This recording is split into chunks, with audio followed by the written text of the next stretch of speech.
Coming up on this edition of the MashUP, Newburgh runs it up on Union Endicott, while Arlington was over everything Friday night against Ramapo. The Ketchum Indians get a special victory, and the Spartans of Spackenkill suffer a heartbreaking loss. We've got the runs, the guns, and the flat-out stuns. So get pumped. I'm so excited. And bring a friend along with you. The MashUP is next. The MashUP is brought to you by Rhinebeck Savings Bank, your community bank. And by Davis Furniture, giving customers more and charging less for over 90 years. Hi everyone, welcome to a new season of the MashUP brought to you by Rhinebeck Savings Bank, your community bank, and Davis Furniture, giving customers more for less for over 90 years. Two great examples of local businesses supporting our local student athletes and athletic programs. As the season gets started for all the local high schools and colleges, we will bring you a recap with video highlights, interviews, and statistics. That's what the MashUP is all about. So let's get started with football. The season had a great start for some of our local teams and others who would like to have one back.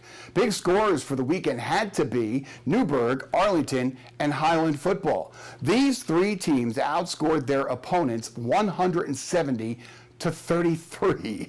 So let's get started there. Newburgh returns as the Section 9 Class AA sectional champs, and while this first game of the season was a non-league game against Union Endicott, Terry Anderson and the boys were sending a message to the rest of Section 9 teams that they are still the team to beat. And ready or not, here he comes. Sincere Tatum takes it 48 yards for one of 2 TDs on the night. And defending against Newburgh could be exhausting as Terry Anderson does a good job of shooting the hole, then shifts field with a classic bob and weave to get it down to the 13-yard line just before the end of the first quarter. Second quarter, and it's sincerely Tatum. He scampers 24 yards for another score. Tatum finished with 166 total yards. And check out the Newburgh defense. Anderson picks it off and races 50 yards for the touchdown on a pick six. Anderson had 2 interceptions on the night. Newburgh led 32-7 at halftime. And Newburgh piles up the points with a 60-21 win on the Feldman, Kleiman, Coffee, Sept, and Regenbaum scoreboard. Meanwhile, over at Arlington, it was simply Arlington over everything. The Admirals hosting Ramapo, they were loud and proud as they plowed over the Griffins. And it's never an easy place to play if you're the visiting team. Ramapo and the Road Whites and Arlington had the Griffins surrounded. Nothing happening on the ground as John Joya grabs Chris Fills behind the line. And nothing's happening in the air either as Sharif Lowry heaves one up and Xavier Powell takes it down. Just when you think the play is over, Lou Mazzone bounces it to the outside and gets it to the 2-yard line. Easy pickings as Arlington scores the first TD and Brinkman has the first score of the 2018 season.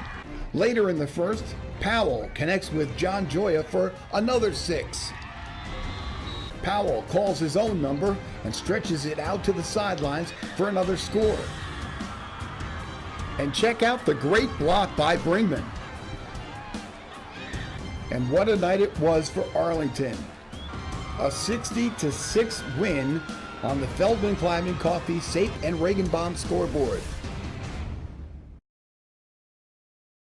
And one of the biggest surprises of Week 1 football was the performance of Highland and the number they did on Millbrook. A 50-6 win for the Huskies, proving the theory that you just can't let that breed off the leash because they'll run away and they'll never come back. Back in Section 9, the Marlboro Iron Dukes were paired up with crosstown rival New Paltz for the season opener.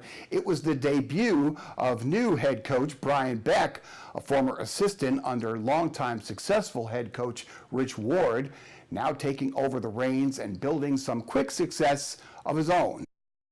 The Dukes broke a 0-0 tie after 1 quarter of play, but Marlboro wants more as Teague Napoli corrals Aiden Hoffman for the loss. With another Marlboro possession, Mongelli's going to make a statement with a 40-yard keeper. and then hands it off to Marion Hughes. It's 14-0 for the home team. And with time winding down in the first half, Mongelli wastes no time finding his receiver, Noah Hadley. Hadley just gets a foot in there, and that's another TD. Marlboro takes a 21-0 lead at halftime, and on the Feldman-Kleiman, Coffey, Sept, and Regenbaum scoreboard, Marlboro holds off the Huguenots 21-13. Staying in Section 9, Spackenkill was hosting Liberty in a non-league opener and built up a 14-0 lead at halftime thanks to 2 TDs by senior running back Takeem Lewinson. But something happened in the Liberty locker room, and the Indians came out on the warpath in the second half of this one. Both sides of the ball were having issues with the rules of the game, and it was costly.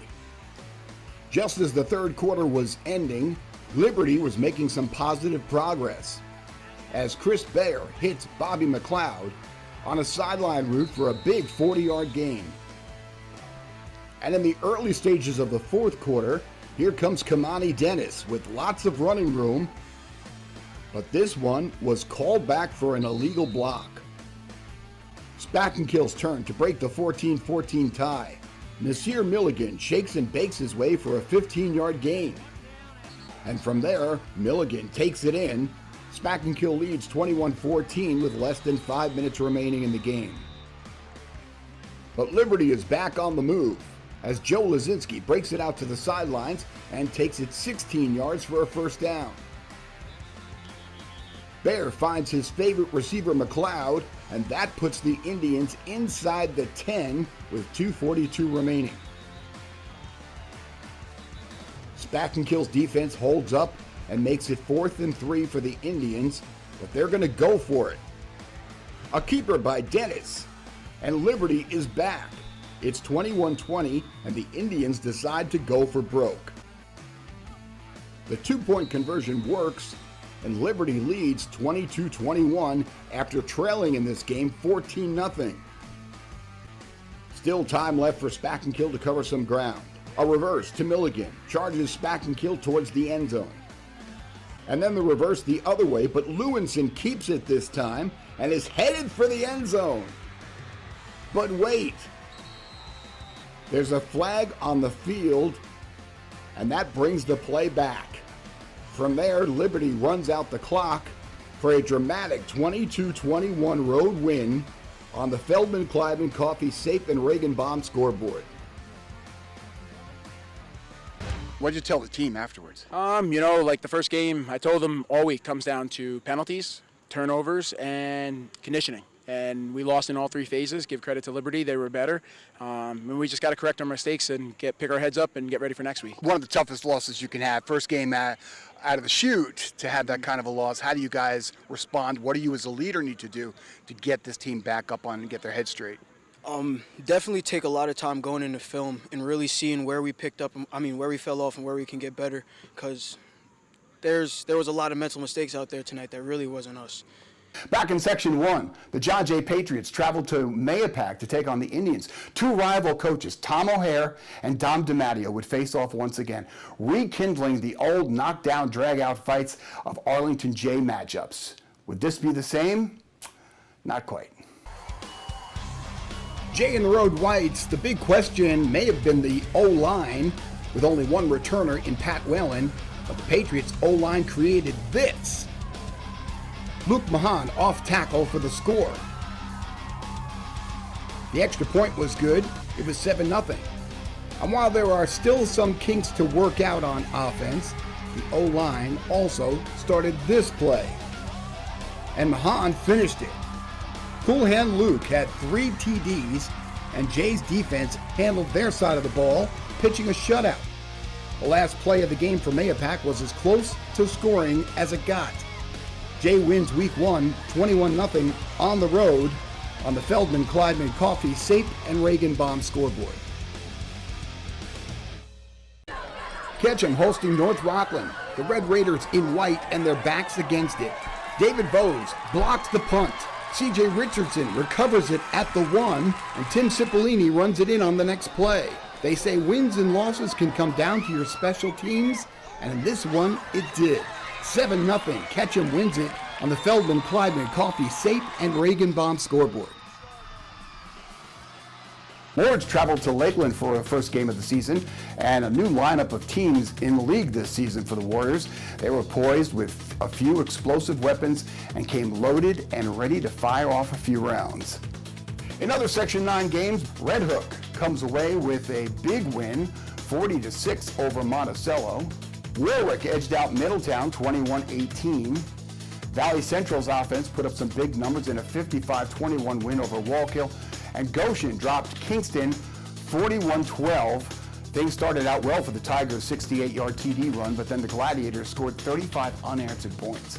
Elsewhere in Section 9, Roosevelt fell to Burke Catholic 40-0. You may have heard that the Presidents had low numbers turning out for the football team this year. They had to bring the JV up to the varsity, so lots of new players on the sidelines. You can expect them to improve each week as the season goes on. Up at the college level, the Marist Red Foxes got their season opener spoiled by Georgetown, 39-14 the final there. The third quarter was where the Hoyas exploded. 21 points pretty much sealed the deal. Wesley Beans was the bright spot for Marist.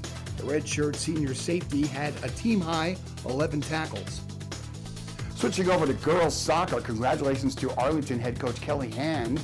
The girls' head soccer coach had the daunting task of taking over the program from a legend in Kieran McElvaney. So far, so good. 2 wins in her first 2 outings, both shutouts. That's a good way to start. On the other side of the Arlington soccer program, head coach Craig Sanborn is kicking himself in the pants, his words, for failing to cross his T's and dot his I's in his paperwork. It appears that one of the Arlington players is ineligible and cannot play for the season, although he did in Arlington's wins over Monroe, Woodbury, and Mayapack. So those 2 wins now count as 1-0 losses for the Admirals. Sounds familiar to Craig Sanborn's first year when he took over the Arlington program from Gary Montalto. But hey, it happens. The only difference between you and Craig Sanborn is that when you make a mistake at work, it doesn't show up in the news or on the sports report, hopefully. But expect Arlington to put this one behind them. They have a very good soccer program over there and high hopes for the season. Well, that was a lot of fun, and we want you to join in the fun and give you an opportunity to do that. Here's how. If you're a coach or you're a parent who has video footage that you want to share with us, you can go to the top right of the homepage and click on the icon. And then type in the secret password. The secret password is HVNN Sports, case sensitive. Send us your footage with an explanation of what it is and a way to get in touch with you. And if we use your footage, we'll give you a heads up when it's going to air. So, week 1 is in the books. Thanks for watching. Tell your friends. Follow us on Facebook and Twitter and bookmark this page. I'm Charlie Carnaccio from all of us here at your hometown sports network. We'll see you next week.